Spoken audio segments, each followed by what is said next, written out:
Dollar hockey என்றும் அழைக்கப்படும் பெய்கோ field hockey அல்லது தெரு ஹாக்கியுடன் நிறைய ஒற்றுமைகளை கொண்ட ஒரு விளையாட்டு.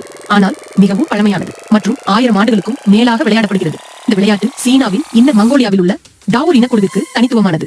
மேலும் இது விளையாடப்படும் ஒரே இடம் இதுதான். ஆண்கள் மட்டுமே விளையாடும் இந்த விளையாட்டு அடிப்படையில் பந்தாக பயன்படுத்தப்படும் பாதாமி வேரின் குச்சியையும் குமிழியை தாக்க நீண்ட மரக்குச்சிகளையும் கொண்டு விளையாடப்படுகிறது. பெய்கோ அதிகாரப்பூர்வமாக குறியிடப்பட்ட விளையாட்டு அல்ல, மாறாக ஒரு சிறிய பிராந்தியத்திற்குள் ஒரு பொழுதுபோக்கு மட்டத்தில் மட்டுமே விளையாடப்படுவதால் விளையாட்டின் விதிகள், ஒரு அணியில் உள்ள வீரர்களின் எண்ணிக்கை, ஒரு போட்டியின் காலம், மைதான அளவு அல்லது மதிப்பெண் முறை எவ்வாறு செயல்படுகிறது என்பது பற்றி அதிக தகவல்கள் கிடைக்கவில்லை. சமீபத்திய போட்டிகள் 2-15 நிமிட இடைவெளிகளுக்கு விளையாடப்படுவதாக சில தகவல்கள் உள்ளன. இந்த விளையாட்டை பகல் மற்றும் இரவு நேரங்களில் விளையாடலாம். இரவு நேரத்தில் விளையாடும் போது பந்து ஃபெல்ட்டால் மூடப்பட்டு தீ வைக்கப்படும். மொலிதாவா டவூர் கலாச்சார சங்கம் வீரர்கள் பாரம்பரிய உடைகளை அணியும் பெய்கோ போட்டிகளை நடத்துவதன் மூலம் விளையாட்டை தொடர்ந்து உயிர்ப்புடன் வைத்திருக்கிறது. Thank you, family, friends, fans and subscribers for your support.